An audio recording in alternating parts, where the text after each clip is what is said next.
Hi, today's good person to know is Kassir Hussain. He's Director of Connected Homes at British Gas, and his talk was all about why they developed HIVE. It's clearly due to a business need because 7.8 million people leave their heated homes unattended each year, which is a complete waste of money, energy, resources, and not to mention what it does to the climate. And it was because their current temperature controls weren't up to scratch. People didn't know how to use them, and they didn't interact with them. So if they were going on holiday, they didn't bother changing their temperature controls.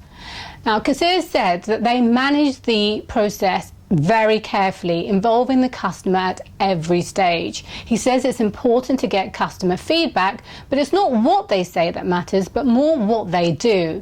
He also gave his views on what companies should be doing when thinking about IoT and connected homes. The primary objective should be to give the customer control, and he spoke about the customer journey to increase customer sophistication. And what I found really interesting was the emerging trends like natural language processing and gesture control. Now, like with most things, there are challenges that companies have got to consider in order to get traction, which cannot be ignored. So I hope you enjoy this video, and thank you for watching. This is not the home of the future. These are, particularly if you take the United Kingdom, has got a diverse range of requirements, from the wiring in the house to the types of heating systems to the types of building materials that are actually in that location. The other thing that's quite important is the people that live in them. A lot of the technology that I see is squarely aimed at people that are quite technically savvy.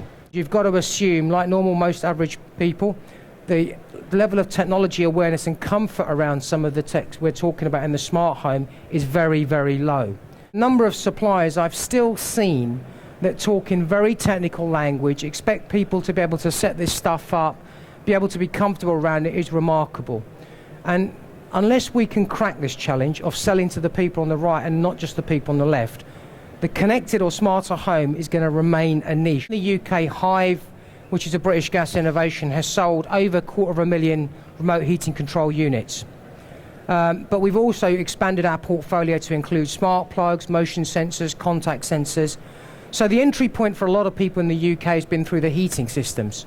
If you go to North America, the entry point out there has actually been security systems. It's been less about heating, it's been more about security. I think the first thing is there has to be multiple entry points to get customers onto that journey. Second thing is every product has to solve a real problem. When we started with remote heating control for HIVE, here's an interesting fact. 7.8 million homes every year in the United Kingdom were being left empty and heated. So people live unpredictable lives. Quite frankly, people just aren't at home to be able to control that thing that's on a schedule. I'll hold my hands up as a company that has sold heating controls off the shelf.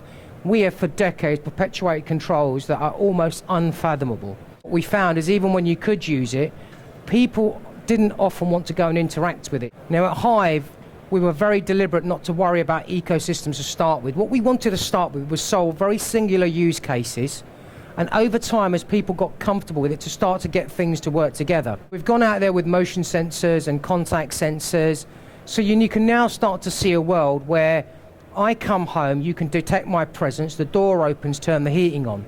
So it's starting to make those individual products work together and hang together seamlessly. That's really, really critical. And by the way, it can't just work with your product or service. Consumers are going to choose a collection of products and services from different suppliers. If I get a Philips Hue light, if I get HIVE Active Smart Plug, whatever I get, the ability for those things to work together seamlessly is important. It's amazing how few companies really listen to the data.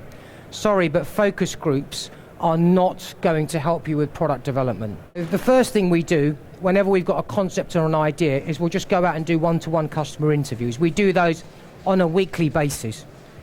We'll invite customers in to come in and see working prototypes to see how that actually works. Within our apps, we've actually got something called user voice that's embedded into the app so that customers can suggest ideas and upvote them or downvote them if they want to as well. The other inputs that we use is that we'll do mass marketing surveys as well to get that data. So there's multiple points of interaction with real customers, let me just caution you against listening to customers. Sometimes customers don't always know what they want. And if you rely completely on customer feedback, you will do lots of great incremental innovation, but if you're looking for something that's really going to break the mold, it may not come from what customers tell you.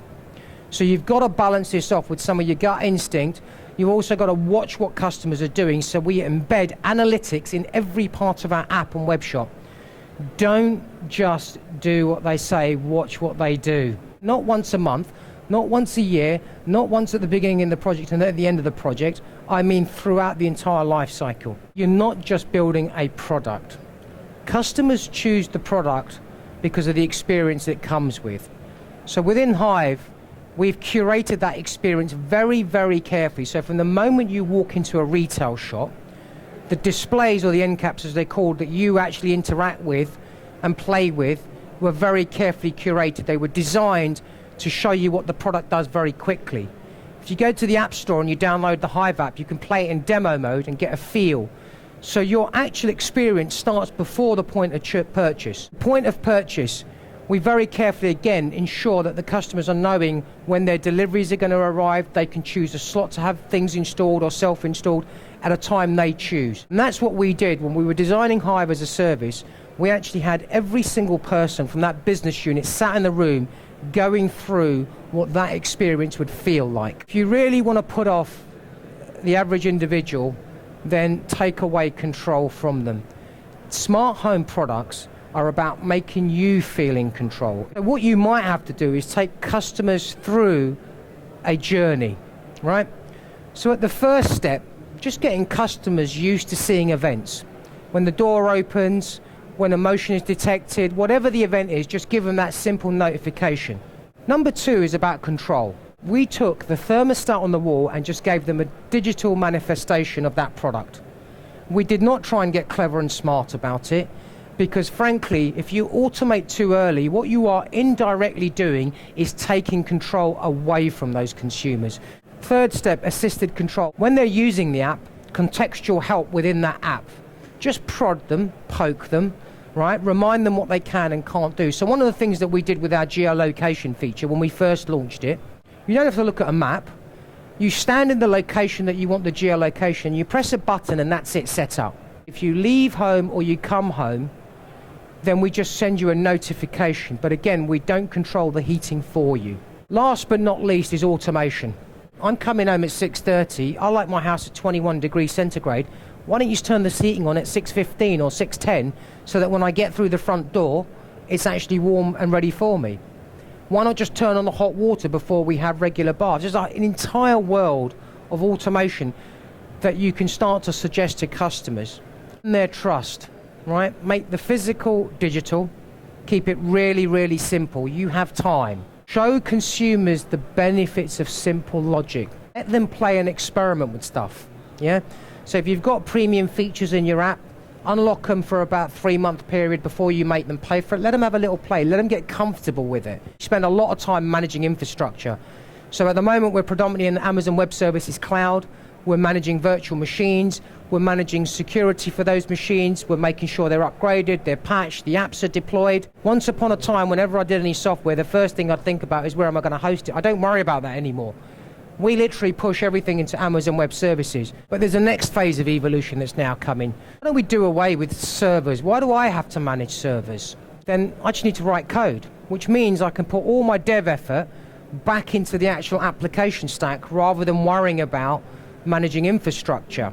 We think by actually some of the new technologies that are coming along, we can release products potentially twice as fast. So technologies, Amazon has released a technology now, it's been out for a while, called Lambda.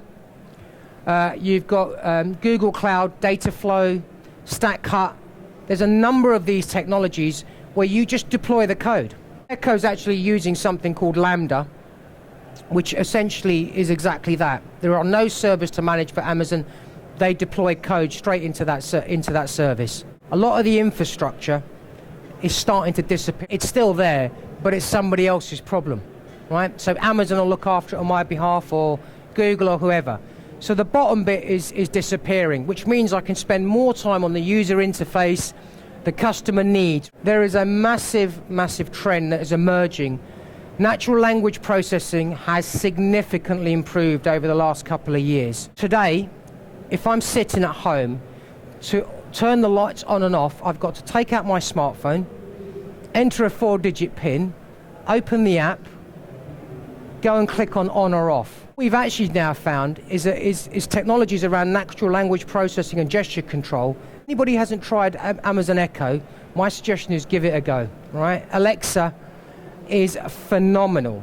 So you just say to the natural language processing engine what you want to do, lights on, lights off, and it will do it, and it is a very frictionless experience. Natural language processing and gesture controls over the next 12 to 24 months are going to get significant traction. And my suggestion is keep an eye out for this, because this could make a lot of the smart home and connected home much easier for people to get their heads around. Systems that actually start to anticipate your need and take over that for you could mean that the final part of the infrastructure that we're talking about starts to disappear. There are 3 challenges we have observed, which is borne out by research as well. People feel that this tech is tech for the sake of it. They feel it's quite intimidating and it's quite scary. Perceived relevance, right? I get your technology, I get whatever it is you're trying to sell to me, but I'm not sure it's relevant to me. Customers say, look, I get it, I buy it, I understand it, but it's actually really expensive. These are 3 massive barriers to the smarter home, and if the industry as a whole doesn't overcome these will struggle to get mainstream traction. This is a piece of research that was done by Ericsson, where they looked at some of the barriers to adoption, and you can see they're quite significant, but the ones that jump out the top is no need, not interested, cost too expensive, and I'm pretty satisfied with the way I do things.